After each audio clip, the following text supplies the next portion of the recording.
Pensez-vous que vos pensées actuelles soient vraiment les vôtres? Pensez-vous que votre tempérament irritable soit dû à un mauvais caractère? Pensez-vous que votre anxiété inexplicable soit due à un manque de maîtrise de soi? Pensez-vous même que vous rencontrez constamment des revers dans ce monde à cause de la malchance? Nous avons l'habitude de nous blâmer pour tout ou d'attribuer nos malheurs à une vague notion de destin. Mais si je vous disais que l'envie de vous mettre en colère que vous ressentez en ce moment, ou même cette tristesse inexplicable que vous ressentez tard le soir, n'est pas vraiment la vôtre? Et si je vous disais que votre corps ne vous appartient pas seulement, qu'il est en réalité un bus bondé, rempli de votre père, de votre mère, de vos grands-parents, et même de vos arrière-grands-parents que vous n'avez jamais rencontrés?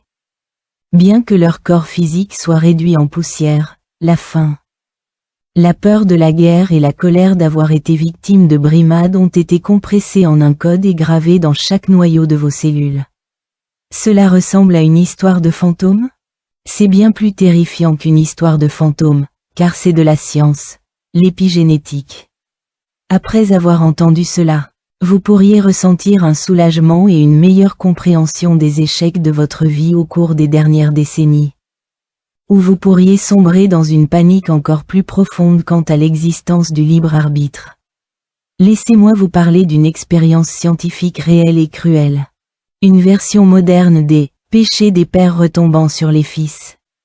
Des scientifiques ont pris un groupe de souris qui vivaient heureuses, mangeaient et dormaient bien.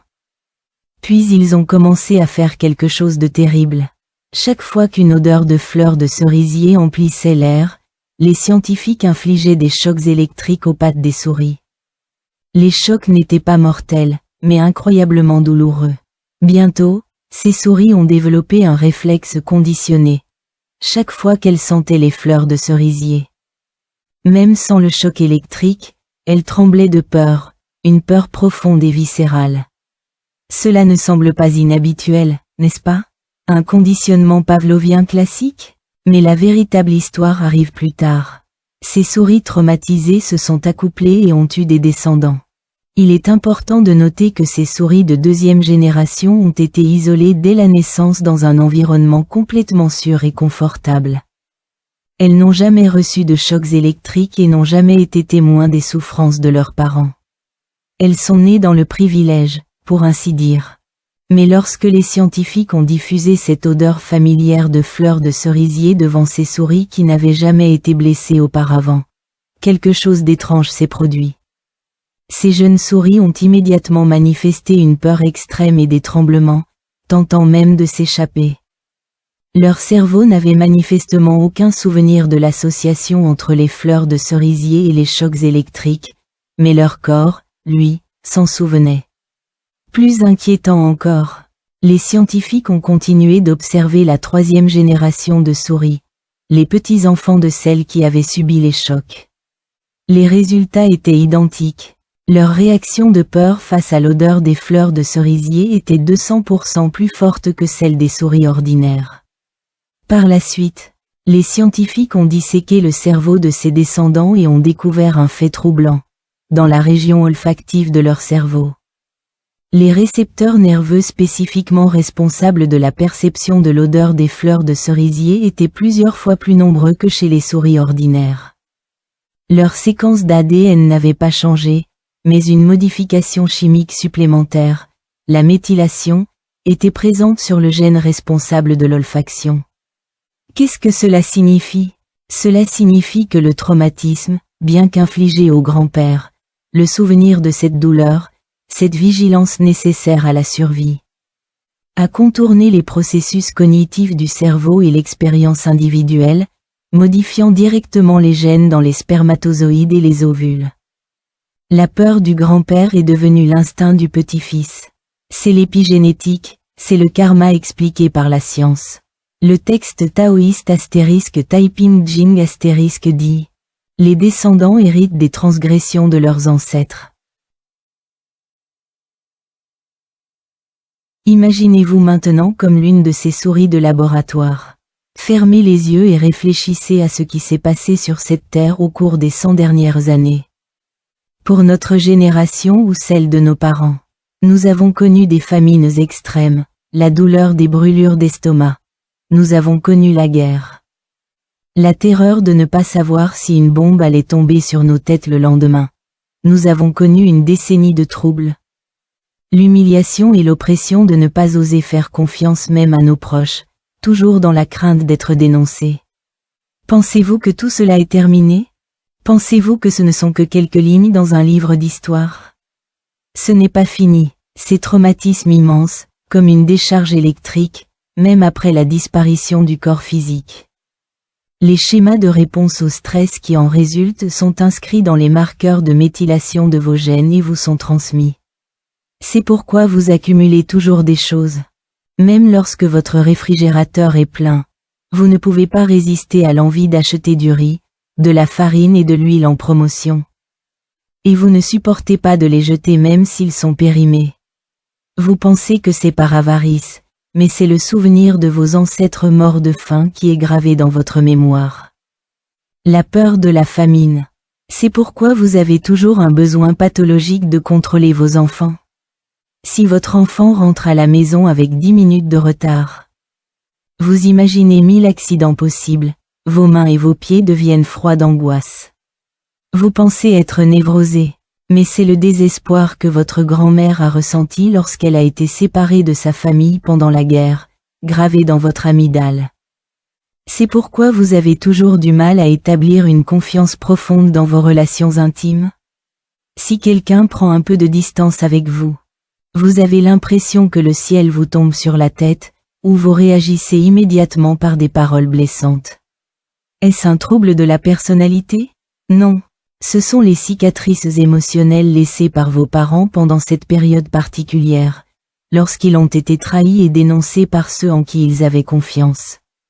Vous voyez, vous pensez être vous-même, mais en réalité, vous n'êtes qu'un immense réservoir de souvenirs, un ordinateur biologique préprogrammé avec d'innombrables programmes de défense.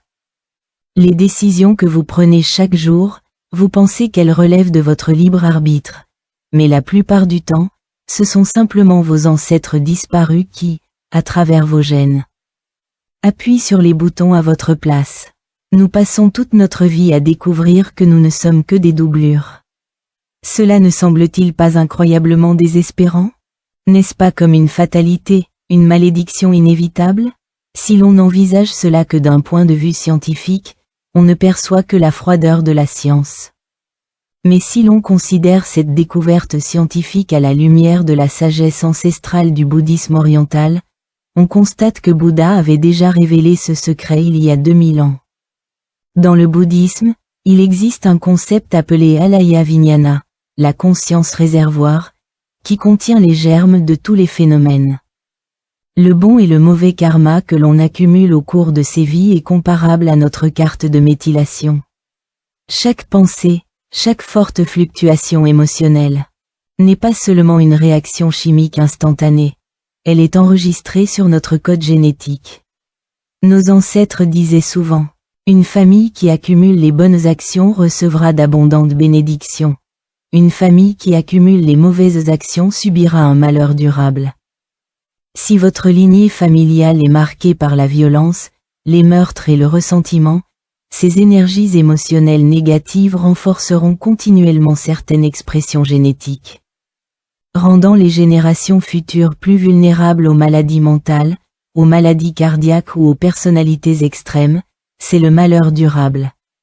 Inversement, si vos ancêtres étaient bienveillants et pacifiques, cet environnement biochimique stable sera également hérité, conférant aux générations futures de meilleures capacités de régulation émotionnelle.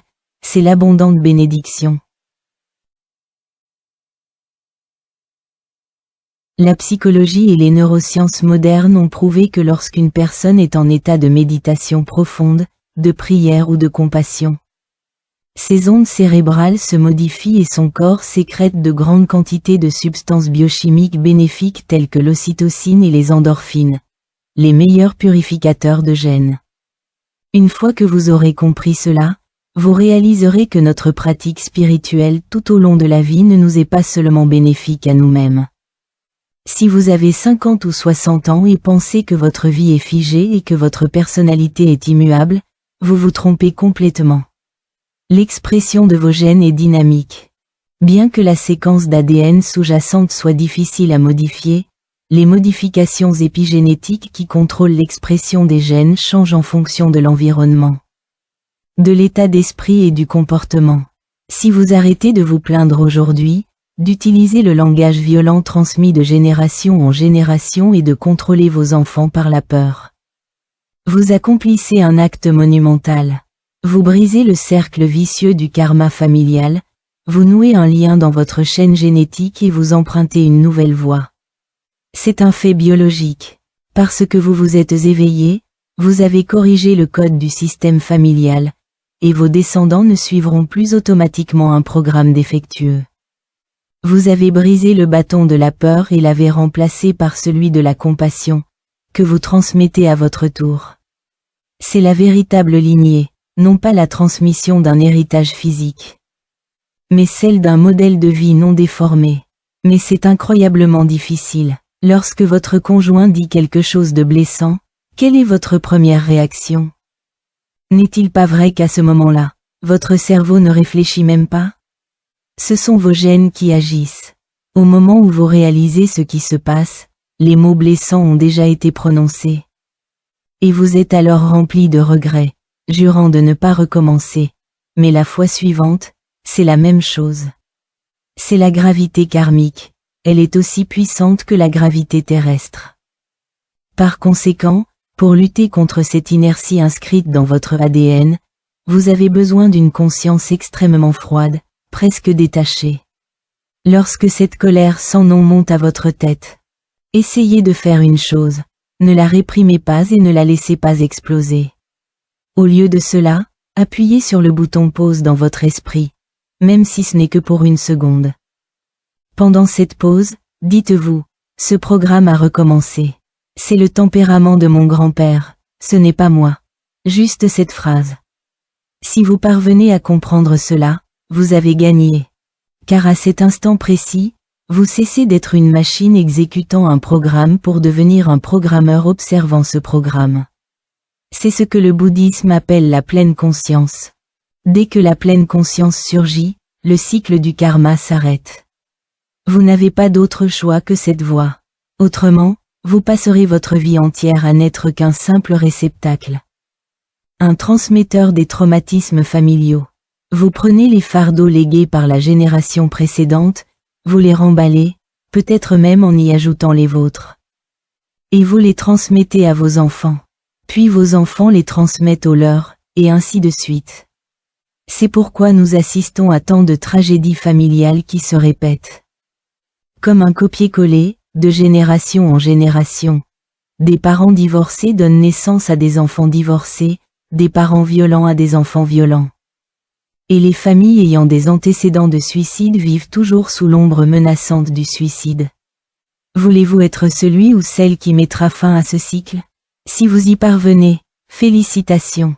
À cet instant, vous n'avez pas seulement triomphé de vous-même, mais vous avez effacé une ligne de code sombre de votre patrimoine génétique et inscrit une ligne de lumière dorée. C'est un véritable changement de destin. Peut-être que le sens de la vie réside dans cette libération.